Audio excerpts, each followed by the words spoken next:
Alô! Ó nós aqui de novo. Boa tarde a todos e todas. Vamos chegando, que esse papo aí hoje vai ser bom. Esperando aqui a galera chegar, porque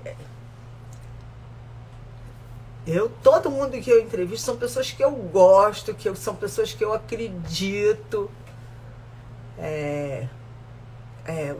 Nós do Sindiconte Rio gostamos de mostrar às pessoas, para as outras pessoas, como são essas pessoas, que é, quem são, o que fazem, né? A pessoa humana, que a gente tem que falar muito quem é essa pessoa, né?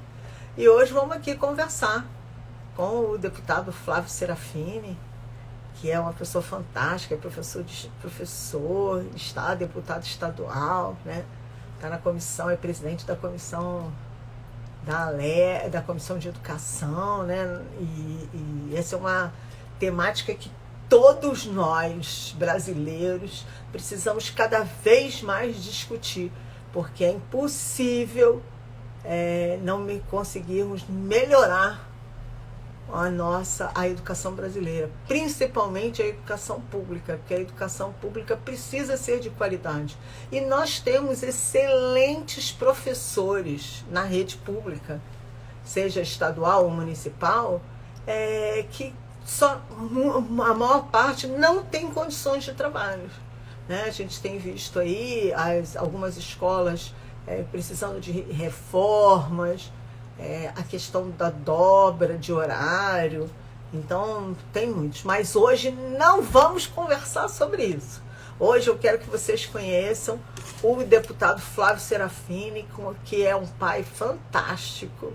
E aí ele vai contar aqui como é que é conciliar essa coisa de ser pai e ser deputado, né? Principalmente nessa questão da pandemia, né? E ele já deve estar entrando aí, porque ele falou para mim que já estava entrando.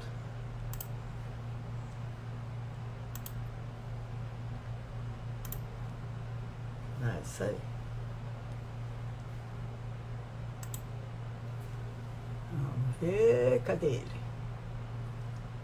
Ele botou para mim assim, já tô entrando. E amanhã teremos também, ó ele aí.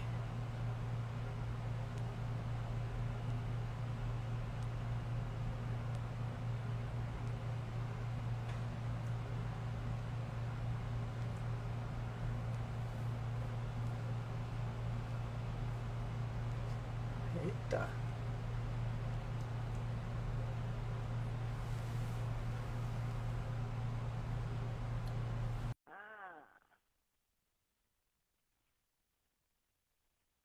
Ele já aceitou aqui o meu pedido para participar. Olha ele aí. Tudo bom? Olá, tudo bem, Sandra? Prazer Tudo estar aqui com ótimo. você.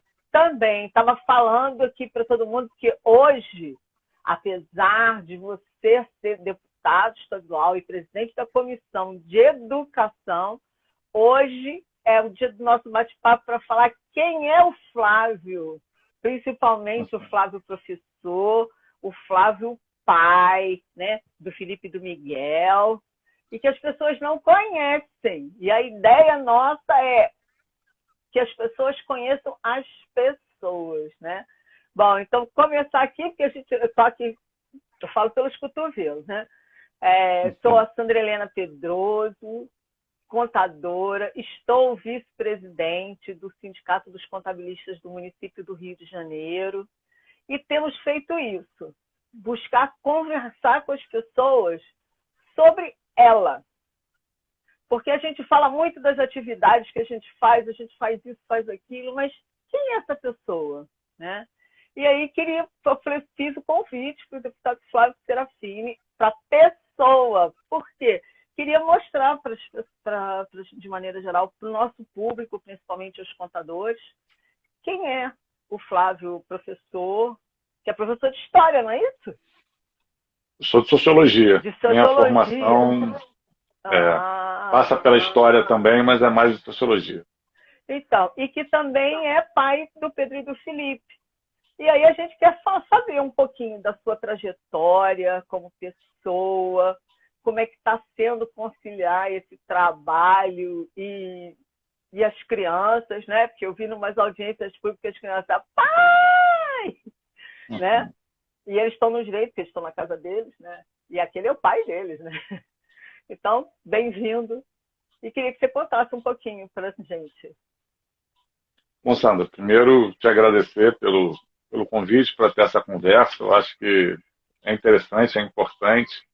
Eu acabo que faço uma opção de, muitas vezes, manter um pouco distante do meu cotidiano, né? Tentar não trazer tanto os meus filhos assim para o espaço da política, porque é um espaço que está muito duro, muito violento.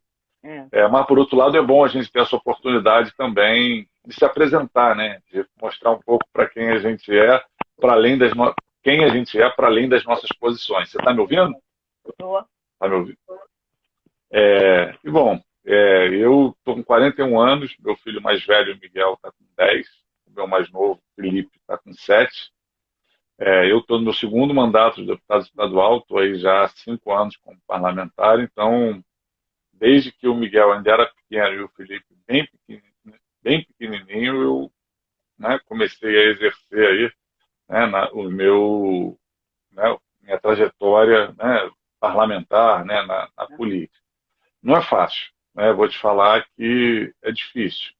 Antes já era difícil. No atual momento, então, que a política está mais pesada, está mais dura, está mais difícil ainda. Eu brinco que quando a gente tem um filho, o que muda é o nosso centro gravitacional, né? A nossa vida deixa de rodar só ao redor da gente, principalmente, né? O dia a dia, e passa a rodar através deles. Em nenhum momento do dia a gente pode não saber como eles estão, né? Se não estão com a gente, quem está com eles, se eles estão alimentados, né? Se estão agasalhados, quem está cuidando, se estão na escola, quem vai buscar. É uma preocupação, né? Um cuidado, uma coisa que é permanente. E, ao mesmo tempo, é uma sensação de completude, né? A gente que é pai querendo e que curte, a sensação da paternidade é assim, de caramba, né? Como é que eu posso ter conseguido fazer algo tão legal, né? Tão bom, né? Uma sensação assim de que, né? De completude mesmo, né? De contribuição com o mundo, de que tudo mudou, é enorme. Eu vou te falar que minha própria visão assim sobre o mundo mudou. Eu sempre fui muito preocupado, né, com as injustiças sociais, com a dor do outro, mas depois que você tem filho, isso muda, fica ainda mais profundo, especialmente quando a gente vê, né, situação, infelizmente ainda tão comum no nosso país, de crianças em situação de vulnerabilidade, de crianças em situação de escassez, mesmo aquilo te remete a seu filho e que bom que você consegue fazer com que ele não vive aquilo, mas ao mesmo tempo que dor que outras crianças estão passando por isso, é uma transformação, né?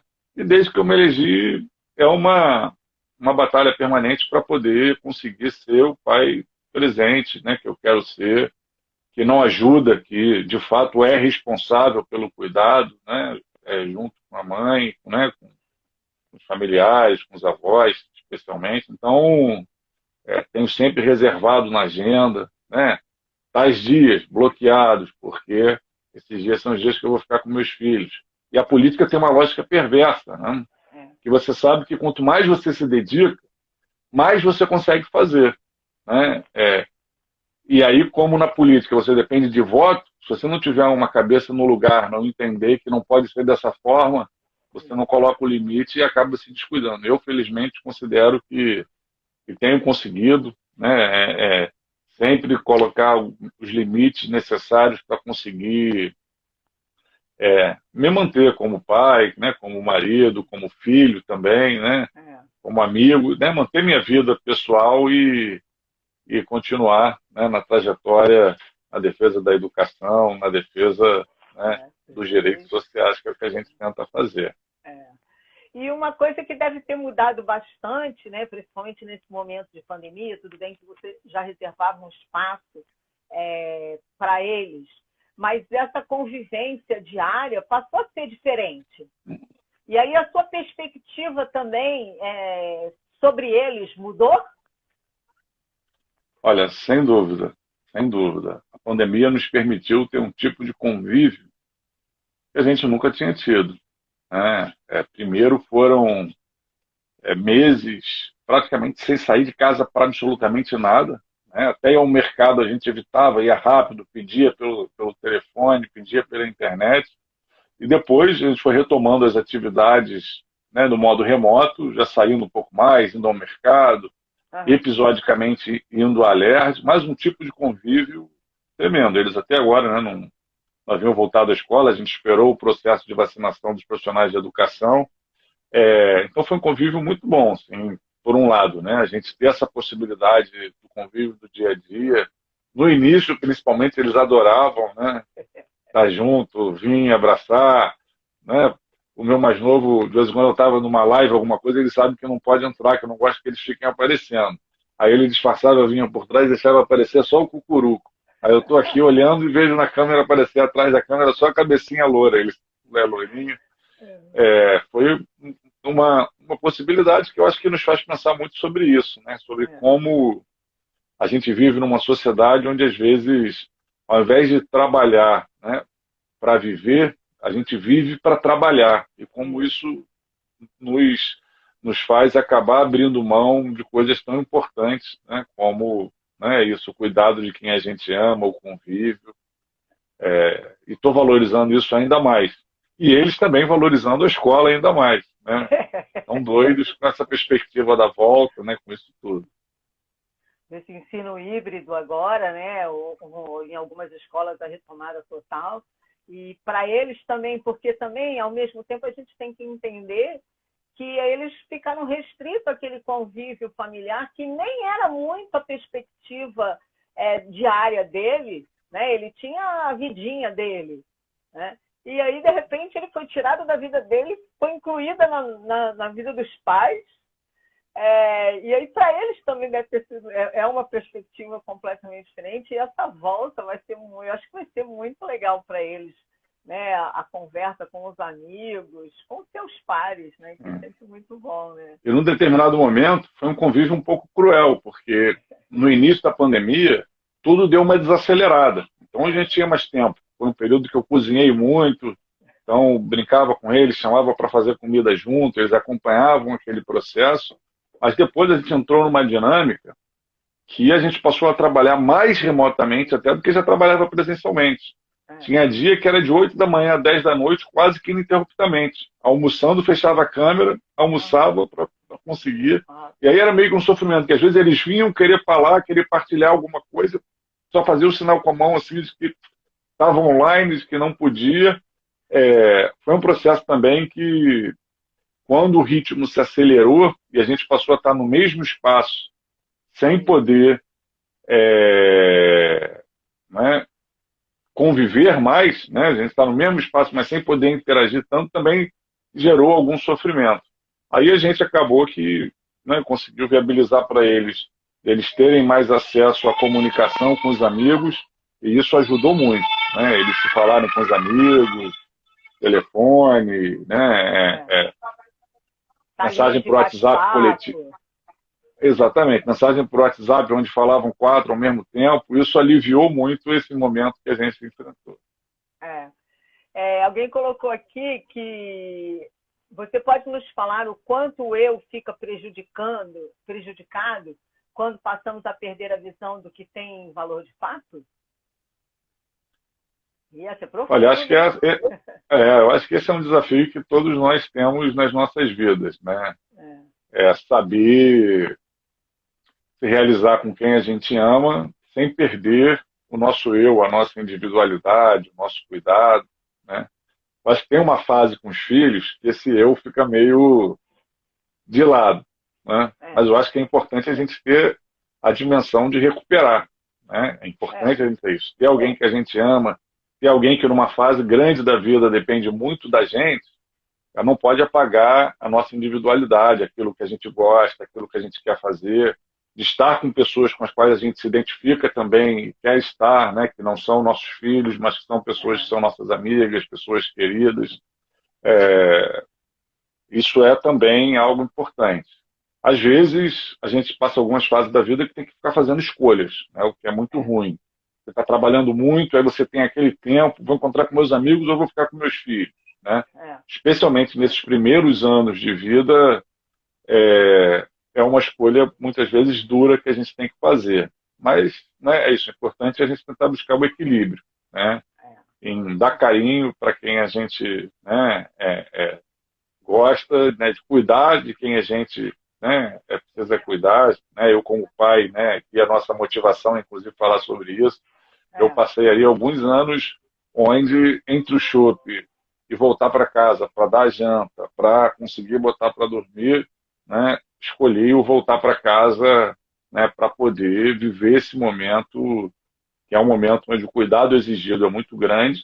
E que se você não faz parte ali daquele momento, você pode fazer outras coisas, né? Ao longo da vida você tem outras oportunidades, mas aquele momento você perdeu. E aí eu não quis perder, né? Eu quis fazer parte e gostei. Me sinto muito gratificado por ter conseguido ver meus filhos, né, crescendo, construindo no dia a dia sua autonomia, apesar de toda a dificuldade que isso me impôs. E aí alguém colocou aqui que assim é muito difícil mesmo dosar essa produtividade, né, e o acesso a abrir mão de estarmos de fato produtivos e não ocupados. Também tenho me questionado muito isso. Se a gente não, nessa questão da pandemia, de maneira geral, se a gente não se ocupou e a produtividade mesmo, né, de pensamento, de estudos, ela não saiu prejudicada. Não sei como é que você vê isso. Não, com certeza. E as crianças devem ter ficado mais ainda, né? O trabalho remoto, ele nos exige uma organização do processo do trabalho em especial, para que a gente não entre numa loucura de estar o tempo inteiro ocupado, disponível, sendo acessado, e que muitas vezes é isso. Sequer é um trabalho, né, que de fato é produtivo, porque você vai saturando o seu dia, saturando a sua capacidade de fazer coisas. Então, eu acho que o trabalho remoto ele tem nos exigido ainda mais a necessidade de organizar uma rotina onde a gente coloque limite, né? Olha, esse aqui é o meu tempo pessoal, esse aqui é o meu tempo, né, de trabalho. No caso da política, é o que eu te falei, tem um lado cruel. Eu, felizmente, desde o início, antes de eu ser deputado estadual, eu fui candidato a prefeito. Eu disputei uma eleição muito difícil, né, muito pobre, muito sem, né, grandes expectativas. Eu já dava aula na Fiocruz, e aí fui chamado para cumprir essa tarefa, estava em dúvida, falei, não, eu vou lá cumprir a tarefa.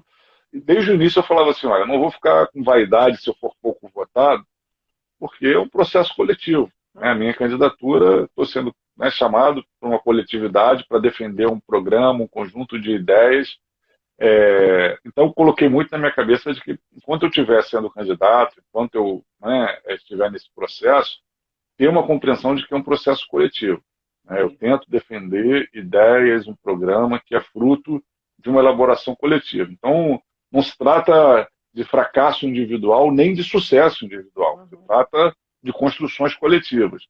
Então, isso também é uma coisa que me permite, quando às vezes eu sou tensionado pela lógica da produtividade, pediram uma reunião, mas esse dia eu já estou lotado, mas se eu marcar, de repente, às 8h30 da noite, eu consigo fazer mais uma reunião que não vai ter fim, saber colocar o limite. Não, vou marcar para a semana seguinte, né? Vou marcar para depois, para quando for possível, ou se não puder ser comigo, vai ser com alguém que vai dar conta do encaminhamento, porque a política ela tem essa lógica, se você se deixa levar pelo medo de não ganhar uma próxima eleição, né? Pela vontade de dar respostas e não ficar mal porque não fiz, né? Ou seja, se você se deixa levar pelo eleitoralismo, digamos assim, a lógica da produtividade ela te toma de uma forma ainda mais cruel. Então, de vez em quando eu começo a ser muito absorvido, eu paro e penso, não, vamos botar aqui a coisa em ordem, né? Vamos lembrar lá, desde a minha primeira campanha, uma ideia que para mim foi central e continua sendo. Isso é um processo coletivo. Né? Não estou aqui para ser super-herói, estou aqui para ajudar com a transformação da realidade. Acredito que as transformações só vão acontecer de fato se forem fruto da obra coletiva, do comprometimento social. Então vamos trabalhar para que seja assim, né? Não, e aí você tem, de maneira geral, vocês têm assessores super capazes que também podem contribuir, né? Então, por que tem que ser o Flávio? Pode ser o assessor que sabe tanto quanto e vai contribuir também com as discussões, né? Mas aí, fala uma coisa para mim. Então, tá bem difícil conciliar essa coisa da alergia com os filhos, né? Ser pai e ainda cozinhar. Olha, isso é um luxo, hein? Fazer almoço e janta fresquinho para as crianças, isso é muito bom. Eu só como no iFood. Não, eu faço principalmente a janta. Fazia mais, né? Depois que o processo foi complicando, a gente teve que se reorganizar, e iFood, e pedir para uma pessoa cozinhar para a gente, e a gente, né, ir comendo. No início da pandemia, quando a gente teve aquela desaceleração, é que a gente evitava até pedir comida, né? Naquela fase ali, a gente evitava até pedir comida. Foi um período que eu consegui, né, cozinhar um pouco mais, me dedicar. Eu gosto de fazer umas coisinhas, né? Nada muito elaborado não, mas, né, de vez em quando fazer uma carne no forno, que eu gosto de fazer uma lasanha, fazer algumas saladas aqui, né, para a gente comer. De vez em quando eu gosto, assim, pelo menos algumas vezes na semana, fazer alguma coisinha aqui para a gente. Né? Sim. Mas, Flávio, me fala uma coisa. Eu tento buscar sempre o tempero da minha avó. Olha! Né? É difícil, né? Até porque ela não é mais viva, não pode me dar as dicas dela. Quando eu comecei a cozinhar mais, ela já tinha falecido. Mas é o sabor que eu tento buscar. Por exemplo, quando eu faço uma lasanha, eu faço a lasanha da forma que minha avó fazia e vou tentando buscar aquele sabor. Né? Acho que cada um tem uma referência culinária assim, do que é bom, né? A minha é essa da minha avó. E trazer a memória afetiva, né? Que isso é fundamental, né? Que dá um sabor diferente na comida, né? Mas, Flávio, você conseguiu conciliar, mas você, olhando para trás, antes da pandemia, você faria alguma coisa diferente da forma que você conduzia a sua relação com seus filhos? Eu disse, antes da pandemia ou durante a pandemia? Antes da pandemia, que aí é que é. Durante a pandemia a gente ficou ali mais próximo, a gente conseguiu, né? Você contou que conseguiu conciliar e foi ajeitando a agenda, mas e antes? Eu acho que o que a pandemia trouxe para a gente foi valorizar essa possibilidade de um convívio maior, né? Eu sempre tentei preservar isso, né? Principalmente aos finais de semana. Mas às vezes a gente na política naturaliza muito essa coisa da reunião, né? Aí o dia começa como o de todo mundo, 8, 9 horas da manhã, só que não termina como o de todo mundo, dia de trabalho 6, 7. Muitas vezes vai até 8, 9. Eu, desde o meu primeiro mandato, eu tentei sempre assim, vou bloquear minha agenda 2 vezes na semana. Esses 2 dias vai ser responsabilidade minha, chegar em casa cedo, dar a janta, botar para dormir. Mas muitas vezes isso escapava. Um diazinho escapava daqui, um diazinho escapava dali. E às vezes, ao longo da pandemia, eu pegava pensando, e às vezes ainda me pego, como talvez isso fosse pouco. Né? Como talvez isso fosse pouco a gente ter que restringir o nosso momento de convívio com quem a gente gosta ao momento que a gente conseguiu sobrar no relógio. E muitas vezes, para ter esses 2 dias com eles, eu acabo abrindo mão de ter o convívio com outras pessoas que eu gosto. De encontrar com os amigos, fica do trabalho para casa, trabalho para casa. A pandemia me fez pensar, tem me feito ainda pensar muito nisso. Né? Nossa rotina ainda está diferenciada. Por exemplo, amanhã eu estou presencialmente na Alerj. Hoje foi um dia de trabalho remoto, algumas reuniões remotas. Amanhã a Alerj reinaugura, né, inaugura o seu novo prédio, vai ter lá uma sessão, aí retoma atividades também presenciais. A gente terminou o semestre passado só com atividades remotas, né, porque estava tendo essa transferência de prédio, além de um momento ali de agravamento da pandemia.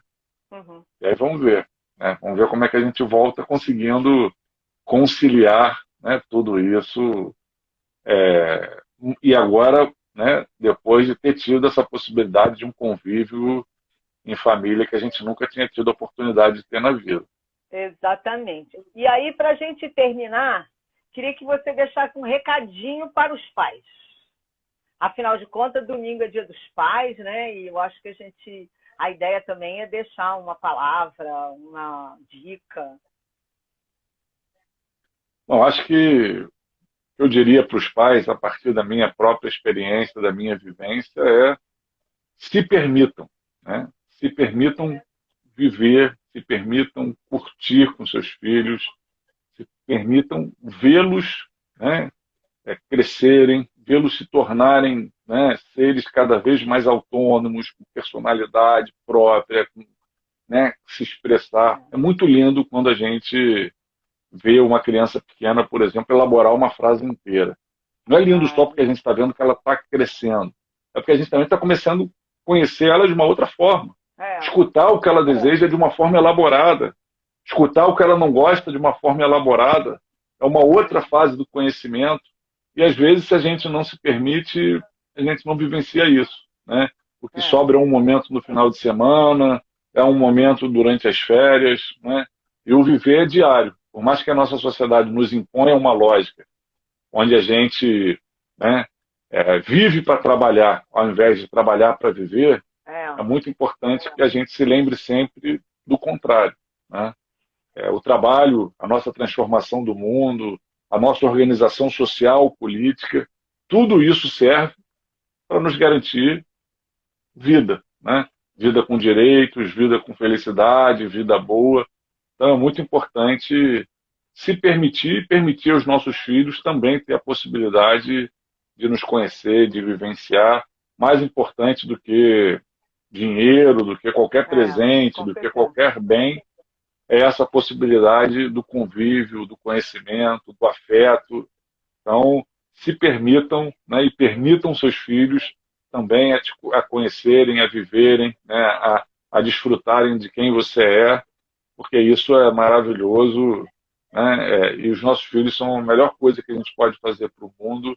Então, nos dedicar ao que a gente faz e fez de melhor, né, é fundamental, né, e tem que ser assim. Que bom.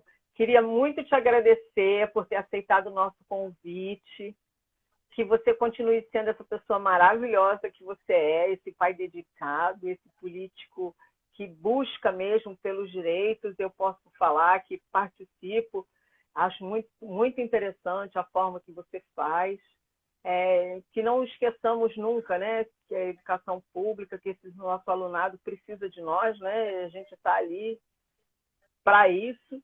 E te desejo um bom Dia dos Pais, tá bom? Muito obrigada. Obrigado, Sandra. E obrigada a todos que estiveram aqui. Sandra, eu que quero te agradecer e registrar a importância do seu trabalho.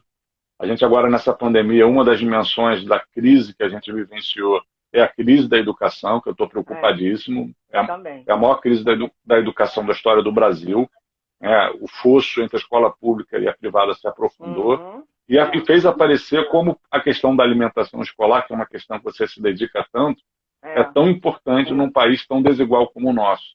Exatamente. Infelizmente, não dá para a gente pensar acesso à educação, especialmente nos setores mais pobres, né, mais empobrecidos da sociedade, sem pensar, por exemplo, o direito à educação como parte fundamental, o direito à alimentação como parte fundamental da garantia do direito à educação. Então, o trabalho que você cumpre é fundamental, é muito bom te ter, né, como uma parceira, como alguém de referência nessa luta, né, pela alimentação escolar. E conte sempre com a gente, né, na defesa da escola pública e na defesa, né, dos direitos das crianças e dos adolescentes. Tá bom? E nós não desistimos, apesar do distanciamento. Nós estamos fazendo as visitas às escolas de forma remota. Está sendo muito interessante a troca com esses diretores, mesmo com os alunos e com os profissionais. E estamos soltando aí, vamos soltar aí, acho que daqui a 15 dias, uma nova pesquisa que fizemos com eles para saber como é que está isso. Depois eu pode deixar que eu mando para aí, tá bom? Legal, parabéns pelo trabalho. Obrigada, um beijo. Tchau, gente, obrigada.